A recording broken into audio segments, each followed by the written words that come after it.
हाँ बोलिए। हाँ ठीक। सबसे पहले आप लोगों को प्रणाम। कल बात उठी थी भगवत गीता पर। भगवत गीता दूसरे अध्याय को ही यदि ठीक से समझ लिया जाए, कई बार ये बात अध्याय को ही केवल इस है, वो तो कौन कौन सेना पे है, कहाँ कहाँ, सब व्यास जी ने लिखा। मेन भगवत गीता दूसरे अध्याय से शुरू हुई है और सच पूछिए तो दूसरे अध्याय में समाप्त भी हुई। भगवान ने दूसरे अध्याय में ही अर्जुन को ज्ञान करा दिया। अब ज्ञान हो जाने के बाद भी भगवान की वाणी अर्जुन को अच्छी लगने लगी है, इसलिए वो प्रश्न पूछते चले गए हैं और भगवान उत्तर देते चले गए। अब ये सवाल उठता है कि जब ये भगवत गीता इतने दिनों से हम लोग रोज 5 श्लोक का ही अर्थ समझ रहे हैं पढ़कर, तो ऐसा तो नहीं है कि हिंदी समझ में, हिंदी बिल्कुल क्लियर बोल रहा है कि हम लोगों का जो रिवीजन है वो नहीं हो रहा। जैसे आज तक हम लोगों के देखिएगा 7, 8, 9, 10 की कुछ कविताएं हैं जो आप लोगों को और हमको अभी तक याद, तो एक बार सुनने से थोड़ी याद हो गई थी वो। उसको स्कूल में पढ़ने के बाद उसका बार बार हम लोग रिवीजन किए, उसको दोहराए हैं, याद किए, तो अब ज्ञान ठहरता है। तो भगवत गीता की बात भी ऐसी ही है। हम लोग अध्ययन तो करते हैं, श्रवण करते हैं, फिर मनन नहीं करते हैं, उसका रिवीजन नहीं करते हैं। रिवीजन नहीं करने के कारण है कि ज्ञान टिकता नहीं, वो ज्ञान विस्मृत हो जाता है। जैसे घड़े के ऊपर आप जल का छींटा मारिएगा तो जल लुढ़क के नीचे आ जाता है, वही स्थिति है। तो इस ज्ञान को दृढ़ बनाने के लिए जो हम श्रवण कर रहे हैं उसका मनन करना होगा, बार बार चिंतन करना होगा, तब जाके। जैसे दूसरे अध्याय में अर्जुन को मोह हो गया, युद्ध नहीं करेंगे, मेरे चाचा काका नाना मामा सब मारे जाएंगे, सब मेरे रिश्तेदार हैं। भगवान समझ गए इसको मोह हो गया, और यह मोह ही हम लोगों को भी घेरा। यह मोह समाप्त अगर हो जाता है तो समझ लीजिए कि हमारा संसार से रिश्ता ही खत्म, संबंध खत्म, मोह खत्म, संबंध खत्म। अब मान लीजिए कि हिंदुस्तान की जनसंख्या है 130 करोड़, 135 करोड़ है। इस 135 करोड़ में अगर हम लोग अपना अध्ययन करें तो ज्यादा से ज्यादा 150 लोगों में हमारा अटैचमेंट है, मोह है, आसक्ति है। यदि और लोगों में तो हमारी है नहीं, और लोगों के लिए न तो हम दुखी होते हैं न सुखी होते हैं, लेकिन जिनको हम अपना मानते हैं उन्हीं के लिए हम सुखी और दुखी होते रहते हैं। अब जैसे मान लीजिए, जैसे हमने अपने को शरीर माना, जैसे ही हम अपने को शरीर मानते हैं तो अपने रिश्तेदारों को, संबंधियों को अपना मानने लगते हैं। तो शरीर के दुख सुख में अपना जो दुख सुख ही है और दूसरों का भी दुख सुख में हम सुखी दुखी होते रहते हैं, इन सारा जीवन दुख में चलता रहता है। भगवान ने क्या किया है, अर्जुन का केवल अटैचमेंट समाप्त किया है, मोह समाप्त किया है। भगवान ने अर्जुन को, जैसे पहले तो उन्होंने कहा कि भाई तुझे ये असमय में यह मोह कहाँ से हो गया, ये युद्ध कर, अगर युद्ध छोड़ के तू भागेगा तो तेरा अपयश होगा। तू क्षत्रिय है, क्षत्रिय का स्वभाव ही है कर्म करना, युद्ध करना। अर्जुन के समझ में नहीं आ रहा। तब भगवान ने कहा कि देखो भाई,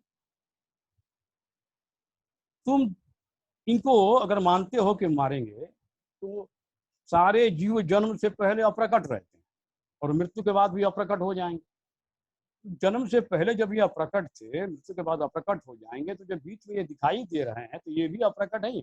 इनके लिए तुम शोक क्यों कर रहा है? जैसे मिट्टी से घड़ा बना है तो मिट्टी सत्य है, मिट्टी तो हमेशा रहेगी, लेकिन वो घड़े का जो आकार है वो घड़े का आकार नष्ट होगा। तो जब घड़ा नहीं था तब भी मिट्टी थी, जब मिट्टी घड़ा नहीं रहेगा तब भी मिट्टी ही रहेगी, और जब घड़ा बना है तो उस दौरान भी वो केवल मिट्टी ही है। हम लोग घड़ा नाम दे देते हैं, घड़े के प्रत्येक भाग में मिट्टी ही है, तो मिट्टी कभी नष्ट होने वाली है नहीं। अर्जुन के समझ में नहीं आया। भगवान समझाते समझाते फिर समझा रहे कि देखो, ये शरीर नष्ट नश्वर है, इसमें जो आत्मा है वो अविनाशी है, उसका नाश करने में कोई सक्षम नहीं है। उसको न जलाया जा सकता है, न भिगोया जा सकता है, न सुखाया जा सकता है आत्मा को। फिर भी समझ में नहीं आ रहा। तो समझाते समझाते भगवान ने कहा कि जैसे पुराने वस्त्रों को त्याग कर मनुष्य नया वस्त्र धारण करता है, उसी तरह से आत्मा पुराने शरीर को त्याग करके नया शरीर धारण करती है। तो आप लोग सबको पता ही है। पता होने के बावजूद भी हमारे समझ में नहीं आ रहा, क्योंकि इसका रिवीजन नहीं हो रहा। इस ज्ञान का यदि हम रिवीजन करें तो हमारा काम तुरंत हो। और भगवान समझाते समझाते फिर नहीं समझाते, भगवान ने कहा अच्छा चलो, ये आत्मा को न मारा जा सकता है, न गलाया जा सकता है, न सुखाया जा सकता है। तो तुम अगर आत्मा को मृत्यु का शिकार मानते भी हो, मरने वाला मानते भी हो, तो ये तो कंफर्म है ना कि प्रत्येक जीव का जन्म हुआ है तो उनकी मृत्यु भी निश्चित। तो उनका जब जन्म निश्चित है और उसकी मृत्यु भी निश्चित है, तो फिर तुम शोक करने योग्य है ही नहीं। शोक फिर क्यों कर? इस तरह से भगवान ने उनके ज्ञान को, मोह को भगवान ने तोड़ा है। भगवत गीता के दूसरे अध्याय में 39वें श्लोक तक देखिएगा, केवल ज्ञान योग की बात है। भगवान ने केवल ज्ञान दिया और ज्ञान से उसके आसक्ति को नष्ट किया। अब इसमें थोड़ा सा हम अपने तरफ से आप लोगों को बताना चाहते हैं कि हम लोगों का काम क्यों नहीं हो रहा। पहला बात तो चिंतन मनन नहीं हो रहा है। और दूसरा, बहुत लोग ये तो कहते हैं कि भाई भगवान की भक्ति मन से करनी चाहिए, भगवान में मन को लगाना चाहिए, लेकिन ये नहीं बताते हैं कि मन जब पहले से ही संसार में आसक्त है, तो जब तक संसार की भक्ति मन कर रहा है, वहां से जब तक हटेगा नहीं, तब तक भगवान की भक्ति में वो लगेगा। तो सबसे पहले हमारा मन विषयों में जहां आसक्त है, संसार में जहां मन हमारा आसक्त है, उस मन के ऊपर, आसक्ति के ऊपर ज्ञान का तलवार चढ़ाना पड़ेगा। यानी अपने मन को ये बार बार याद दिलाना पड़ेगा कि है मन, तुम जहां आसक्त हो वो सारी वस्तुएं नश्वर हैं। जैसे किसी का मन मान लीजिए कि धन में आसक्त है, तो या तो धन उसको छोड़ेगा, जीते जी हो सकता है धन नष्ट हो जाए, या वो धन को छोड़ेगा। दोनों अवस्था में हमें छोड़ना ही। अब ये चीज हम जब अपने मन को बार बार समझाएंगे तो मन इस सत्य को स्वीकार करता है। और इसका बार बार रिवीजन नहीं करते हैं तो मन उसको स्वीकार करता नहीं है। जहां लगा हुआ है वहां लगा हुआ है, तो क्या मतलब है? अब जितना भी ज्ञान की चर्चा करते रहिए, भक्ति की चर्चा, मन को जब बार बार याद दिलाया जाता है, याद दिलाया जाएगा, तब मन सत्य को स्वीकार करता है।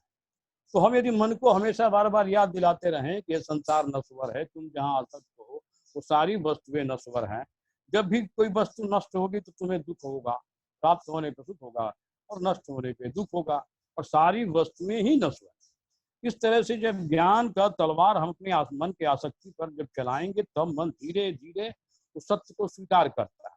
और सत्य को स्वीकार करने के बाद मन के अंदर वैराग आता है और मन वहां से धीरे धीरे हटता है।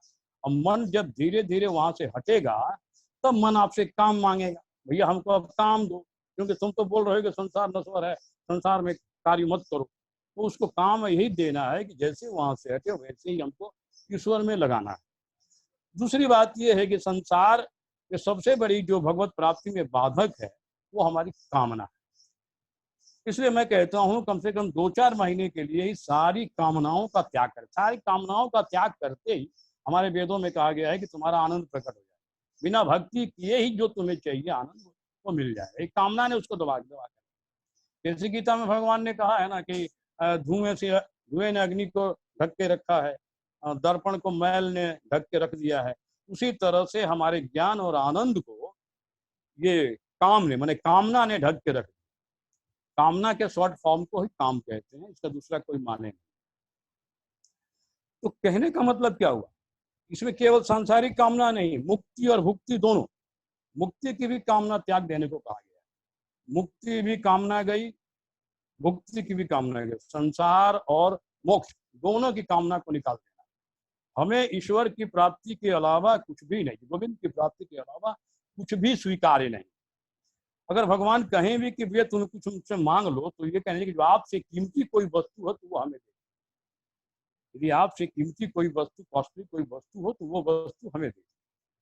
तो भगवान ने ये ज्ञान देकर दूसरे अध्याय में ही अर्जुन के मोह का त्याग कर दिया है। एक्चुअली अर्जुन के अंदर मोह था नहीं, भगवान के अंदर मोह था नहीं, गीता की रचना करना था, इसलिए दोनों अनजान बनकर भगवत गीता की रचना की है लड़ाई के मैदान। और प्रश्न उठता ये है कि 39वें 40वें श्लोक से लेकर 72वें श्लोक तक ये भगवान ने कर्मयोग की विधि बताई। कर्मयोग की विधि जैसे गीता के दूसरे अध्याय का 48वां श्लोक आप लोग देख लीजिएगा। उसमें भगवान ने कहा है योगस्थ कुरु कर्माणि संगम त्यक्त्वा धनंजय सिद्ध सिद्धे समो भुक्त्वा समत्वम योग उच्यते। भगवान कह रहे हैं कि तुम समत्व बुद्धि वाला हो, इस योग में स्थित होकर कार्य के होने में और कार्य के न होने में तू सम रह, और इस समत्व योग में रहकर तू करने योग्य कर्म को कर, आसक्ति को त्याग कर श्रेष्ठ कर्मों को कर। अब सवाल ये उठता है कि हमारा मन पहले समत्व में आएगा कहाँ से? तो थोड़ी देर के लिए हमें भागवत में चलनी पड़ेगी, चर्चा भी हो चुकी है। राजा पृथु की यज्ञशाला में जब भगवान विष्णु आए हैं तो उन्होंने कहा है कि राजन, जब कोई मनुष्य अपने वर्णाश्रम में रहते हुए नित्य प्रति कामना को त्याग कर, देखिए कामनाओं का त्याग मस्त है हर जगह कामनाओं का त्याग कर नित्य प्रति अपने वर्णाश्रम में रहते हुए जो मेरी आराधना करता है, मेरी उपासना करता है, उसका चित्त धीरे धीरे शुद्ध हो जाता है। चित्त शुद्ध होने पर विषयों से उसका संबंध कट जाता है, उसे तत्व ज्ञान की प्राप्ति होती है और फिर वह मेरी समता रूपी स्थिति को प्राप्त कर लेता है। यह समत्व ही योग है। समता रूपी स्थिति में चाहे सिद्धि काम हो, कार्य हो, न हो, इसमें आप समभाव में रहिएगा, समत्व योग में आप रहिएगा। भगवान कह रहे हैं कि यह समत्व ही कैवल्य है, मोक्ष है, ब्रह्म की प्राप्ति है, परम शांति। जो मनुष्य यह जान लेता है कि यह आत्मा शरीर ज्ञान क्रिया मन का साक्षी होने पर भी इनसे निर्लिप्त अलग है, वह कल्याणमय मोक्ष पद प्राप्त कर लेता है। फिर हम भगवत गीता में आते हैं, अर्थात ये समत्व योग आएगा कैसे? तो नित्य प्रति भगवान की आराधना करने से, उन्हीं की कथाओं का श्रवण करने से, उन्हीं की कथाओं का मनन करने से, कभी भागवत से कभी रामायण से, माने उसी में लगे रहने से धीरे धीरे अपने आप आपका मन सम अवस्था में आएगा। तो सम अवस्था में जब आएगा तो वो सुख दुख शोक मुंह से अपने आप दूर होता चला। गीता के अब 50वें दूसरे अध्याय का 50वां श्लोक आप लोग देखिए। ऐसे 48 से लेकर 72 तक पूरा श्लोक ही आप लोग देखिए। 50वें श्लोक में भगवान कहते हैं कि बुद्धि युक्त जहाती है उहे सुकृत दुष्कृत तस्मा दो गायुज से योग कर्म सुख। भगवान कहते हैं कि समबुद्धियुक्त पुरुष, यानी जिनकी बुद्धि सम अवस्था में आ गई, कार्य के होने में भी न होने में भी जो सम है, ये समबुद्धियुक्त पुरुष इस लोक में ही पुण्य और पाप दोनों को त्याग देता है, अर्थात मुक्त हो जाता है। अब भगवान ये कह रहे हैं कि इस सम अवस्था में आया हुआ पुरुष ही भगवत प्राप्ति में तेजी से आगे बढ़ सकता है। संसारिक कामना जो है वो संसार का गेट है। जब वो गेट बंद हो जाएगा तो भगवान के एरिया में धीरे धीरे वो लगने लगेगा। हो सकता है वहां भी कुछ बाधा उत्पन्न हो, शुरू में नहीं लगेगा, लेकिन चूंकि उसके पास और कोई उपाय नहीं, कामना को त्यागते ही बुद्धि अपनी चंचलता छोड़ देता है, स्थिर हो जाता है। पहले से मन हमारा संसार में नहीं लगा होता, भगवान में भी नहीं लगा होता, अगर समवस्थ बीच में होता तो हम भगवान में आसानी से लगा सकते थे, लेकिन भगवान हमारा जन्म जन्मांतर से मन हमारा संसार में लगा हुआ आसक्त है। तो इसलिए वहां पर ज्ञान रूपी हथौड़े से मन को पहले विरक्त में लाना होगा। मन को यह समझा देना होगा कि सारी वस्तुएं नश्वर हैं, तो सत्य को स्वीकार करेगा, फिर धीरे धीरे उसको छोड़ता है। अब मन जब धीरे धीरे भगवान में जब लगने लगेगा तो ये जो धारणा ध्यान समाधि अष्टांग योग का है ना, यम नियम आसन प्राणायाम प्रत्याहार धारणा ध्यान समाधि, ये 5 मन को कंट्रोल करने का। तो जब मन आपका धीरे धीरे भगवान में लगने लगेगा तो धीरे धीरे वो बस में अपने आप होने लगेगा। और मन बस में जब होने लगेगा या हो गया हो तो आपको आसन प्राणायाम करते हैं कि नहीं करते हैं ये बड़ी बात है, आप कर्मयोगी हो गए, यानी ईश्वर से आप जुड़ गए। तो ये सब समझाते समझाते अब भगवान जो हैं अब अर्जुन से कहते हैं कि अर्जुन, फिर कहते हैं, ये श्लोक नंबर फिर आप नोट कर लीजिएगा, श्लोक नंबर है 52। भगवान कहते हैं यदा ते मोह कलिलम बुद्धिर्व्यतित ऋष्यति। भगवान अब ये कह रहे हैं कि जब तेरी बुद्धि मोह रूप दलदल को पार कर जाएगी, जब तेरी बुद्धि जो है मोह रूप दलदल माने मोह जब समाप्त हो जाएगा, तब तू संसार के सुने हुए और स्वर्ग लोक के सुने हुए भोगों से तेरा अपने आप बैराग हो। अब भगवान इसके बाद फिर कहते हैं, अब श्लोक नंबर फिर आता है 53वें श्लोक में भगवान कहते हैं, सुप्त भी प्रतिपन्ना ते यदा स्थास्यति निश्चला समाधाव चला बुद्धिस्तदा योगम वाप्स्यसि। भगवान कहते हैं कि भांति भांति के वचनों को सुनने से विचलित हुई तेरी बुद्धि, नाना प्रकार के वचनों को सुनने से हमारी बुद्धि चंचल है। भांति भांति के वचनों को सुनने से विचलित हुई तेरी बुद्धि जब परमात्मा में नित्य और अचल स्थित ठहर जाएगी, तब तो योग को प्राप्त हो जाएगा, यानी परमात्मा से तेरा नित्य संयोग हो जाएगा। इसके बाद 54वें नंबर श्लोक में अर्जुन ने भगवान से पूछा है कि प्रभु, जो समाधि में स्थित परमात्मा को प्राप्त हुए स्थिर बुद्धि वाले धीर पुरुष का लक्षण क्या है, स्थिर पुरुष का लक्षण क्या है?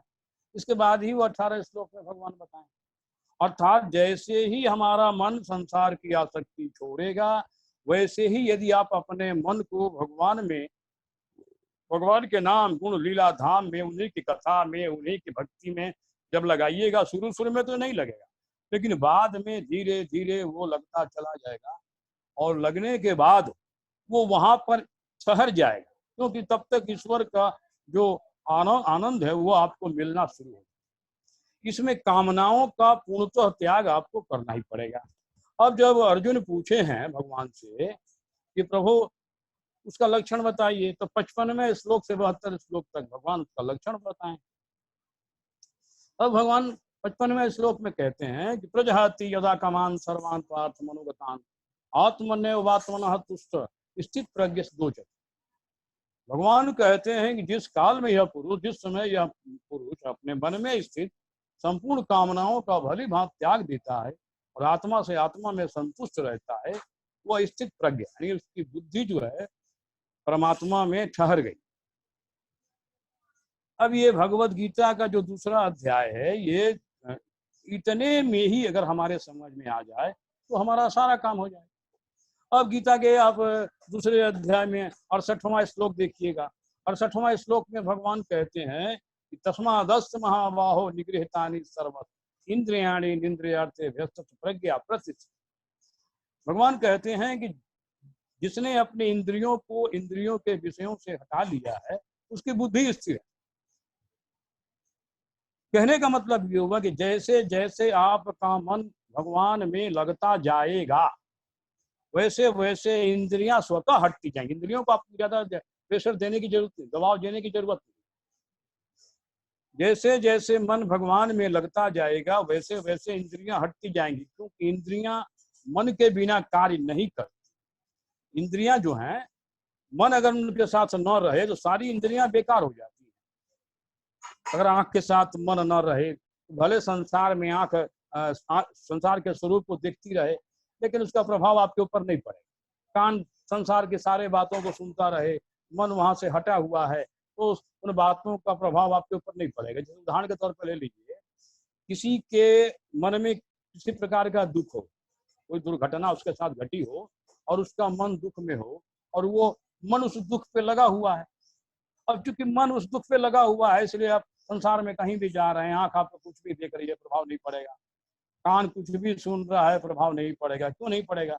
उस इंद्रियों के साथ मन नहीं है। मन जब इंद्रियों के साथ रहता है तभी इंद्रियां कार्य करती हैं। तो जैसे जैसे भगवान में आपका मन लगता जाएगा, वैसे वैसे आप की इंद्रियां स्वतः हटती जाएंगी। ये कोई बहुत बड़ा गणित की बात इसमें नहीं। जैसे एक कुहासा होता है ना, बहुत बड़ा कुहासा, जाड़े के दिनों में दूर से कुछ दिखाई नहीं देता, लेकिन जब मनुष्य उसमें चलना शुरू कर देता है तो वैसे ही रास्ता अपने आप बनता चला जाता। कहने का मतलब क्या होगा? जैसे एक आदमी था, वो अपने दोस्त के पास से रात से कहीं से लौट रहा था, तो दोस्त से बोला, भाई कोई लाइट वगैरह हमें दे दो, कोई टॉर्च वगैरह दे दो, अपने गाँव जाना है, मेरा गाँव 10 किलोमीटर दूर है। उसके दोस्त ने लालटेन दे दिया। वो थोड़ी दूर गया, फिर वापस आ गया। दोस्त से कहा कि भाई तुम्हारी लालटेन 10 फुट तक क्यों उजाला कर रही है, मेरा घर तो 10 किलोमीटर है। तो उसके दोस्त ने समझाया कि देखो भाई, ये 10 फुट तक जो दिखाई दे रहा है, तुम जैसे जैसे आगे बढ़ते जाओगे तो ये 10 फुट तक प्रकाश, ये लालटेन तुम्हारे आगे आगे करता जाए। यानी ये 10 फुट तक जो प्रकाश तुम्हें करता रहेगा, ये 10 फुट कभी सिमट के जीरो नहीं हो जाएगा, ये 10 फुट तक हमेशा तुमको लाइट दिखाता रहेगा। तो तुम 10 फुट तक जैसे जैसे जाओगे वैसे 10 फुट तक आगे प्रकाश करता रहेगा, तुम अपने घर पहुंच जाओगे और वो पहुंच गए। कहने का मतलब क्या? कहने का मतलब वह हमारा आसक्त मन जब तक संसार की आसक्ति नहीं छोड़ेगा तब तक उधर वो नहीं लगेगा। अब चाहे लाख उपाय कर लीजिए, इसके लिए ज्ञान का हथौड़ा आपके ऊपर चलाना पड़ेगा। और जैसे जैसे ईश्वर में आपका मन लगता जाएगा वैसे वैसे सारी चीजें अपने आप आती जाएंगी। गीता के 56वें श्लोक में भगवान ने कहा है, दुखे सुनु द्विगुणमना सुखे सुविगत स्त्रिया वितराग भय क्रोधा स्थिर मुनि रुच्यते। भगवान कहते हैं जब तुम्हारा मन ईश्वर में लग जाएगा तब दुख की प्राप्ति होने पर तुम्हारे अंदर व्याकुलता नहीं है, दुखों की प्राप्ति में तुम्हारे मन में व्याकुलता नहीं आएगी, सुखों में तुम निष्क्रिय रहोगे। सुखों में इसलिए निष्क्रिय रहोगे इसलिए कि भगवान का जो सुख है, आनंद है, वो संसार के सुख से बहुत बड़ा है। इसलिए भगवान के सुख के ऊपर, भगवान के आनंद के ऊपर अनंत ब्रह्मांड भी मिल जाए तो भगवान के आनंद को दबा नहीं सकता, उसके ऊपर प्रभावित नहीं हो सकता। इसलिए भगवान का आनंद सबसे बड़ा है। तो भगवान कहते हैं कि जिनके मन में साधना के बाद जिनके मन में उद्विग्नता नहीं आती है, दुख आने पर, सुख आने पर निष्क्रिय रहता है और राग भय क्रोध नष्ट हो गए, उनकी बुद्धि स्थिर है। अब ये क्रोध और लोभ जो है ये कामना के कारण ही आते हैं। भगवान ने 16वें अध्याय में कहा है कि ये तीनों जो है नरक के द्वार है, काम क्रोध और लोभ। तो क्रोध और लोभ से कामना के बचे, कामना जैसे ही निकल जाएगी क्रोध और लोभ समाप्त हो जाए। जैसे मान लीजिए कि हमें 10 तल्ला मकान बनाने का इरादा हुआ, हमारे मन में लोभ आया। अब इस लोभ की पूर्ति के लिए हम कई तरह के पाप करेंगे, किसी से उधार लेंगे, बैंक से लेंगे, उनसे लेंगे। उस समय हम ये नहीं सोचेंगे कि इसका रीपेमेंट हम कैसे करें, क्योंकि कामना में आदमी अंधा हो जाता है, उसको कामांध कहा जाता है। तो कामना में ये नहीं दिखाई देती है कि इसका हम रिपीट कैसे करेंगे, रीपेमेंट कैसे करेंगे, केवल कामना की पूर्ति करने की बात लगी रहती है। उसी समय लोभ और क्रोध प्रकट होता है, कामना पूरी नहीं होती है तो क्रोध प्रकट होता है। तो कहने का मतलब ये हुआ। उसके बाद भगवान फिर 97वें श्लोक में कहते हैं, यह सर्वत्रान भीष्णे हस्त प्राप्त शुभा शुभम ना भिनंदति न द्वेष्टि तस् प्रज्ञा प्रतिष्ठा। भगवान कहते हैं कि जो सम बुद्धि में, सम अवस्था में आ गया है, वो जहां भी जाएगा तो शुभ को प्राप्त होने के बाद वो हर्षित भी नहीं होगा और अशुभ को प्राप्त होकर वो द्वेष नहीं करेगा, अर्थात वहां पर भी वो सम अवस्था में ही रहेगा। तो कहने का मतलब क्या? भगवान कहते हैं उसकी बुद्धि स्थिर, स्थिर माने क्या? परमात्मा में हमेशा के लिए ठहर गई। इसके बाद फिर कहते हैं 58 श्लोक में भगवान कहते हैं कि यदा संग्रते चायम कुरुमोंगानि सर्वस इंद्रियाणि निंद्रियार्थे व्यस्त प्रज्ञा प्रत्यय। जिस प्रकार से कछुआ अपने सारे अंगों को समेट लेता है, उसी प्रकार से जिसने अपने इंद्रियों के विषयों से समेट लिया है, हटा दिया है, उसकी बुद्धि स्थिर, परमात्मा में हमेशा के लिए ठहर गई। सारी फसाद की जड़ ये कामना ही है। कामना को जैसे ही हम त्याग देंगे हमारा काम स्वतः होता चला जाएगा। अटैचमेंट और कामना, जैसे ही हम अपने को मैं मानते हैं, संसार को मेरा मानते हैं, तो यहीं से ममत्व उत्पन्न होता है, यहीं से काम लोभ उत्पन्न होता है और सब कुछ प्राप्त करने की हमारे अंदर इच्छा जगती। अब जैसे जैसे हमारा, आपको पहले ही बताया, जैसे जैसे मन हमारा ईश्वर में लगता जाएगा, कामनाओं को त्याग करेंगे, मन स्थिर होगा और ज्ञान के द्वारा हम इस आसक्ति को नष्ट करेंगे तो अपने आप मन लगता जाएगा। और शुरू में नहीं लगेगा लेकिन बाद में धीरे धीरे धीरे धीरे अभ्यस्त हो जाएगा। फिर भगवान का जब उसको आनंद मिलने लगेगा तो फिर मन इधर आएगा, उसी एरिया में रमण करेगा, उसी एरिया का चिंतन मना। तो आज समय हो गया है, ये 55, 56, 57, 58 ये 4 श्लोक ही आप लोग देख लीजिएगा। आगे श्लोक पे कल चर्चा करेंगे। तो आज मेरा केवल रिक्वेस्ट है कि आप सबसे पहले जो सुनाया जाए उस ज्ञान को स्थिर कीजिए, या पढ़िए तो उसको स्थिर कीजिए, क्योंकि ज्ञान जब तक स्थिर नहीं होगा तब तक वो ज्ञान किसी काम का नहीं। सुनेंगे फिर उसका रिविजन नहीं करेंगे तो विस्मृत हो जाएगा, फिर भूल जाएगा। और उसका रिविजन करके जब ज्ञान को दृढ़ कर लेंगे तो ज्ञान हमेशा बना रहेगा। नंबर 1।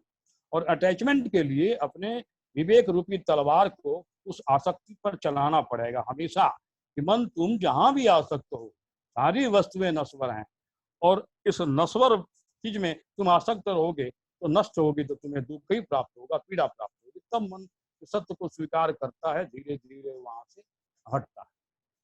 तो आज के लिए इतना ही। राधे राधे। और यदि आप लोगों का कोई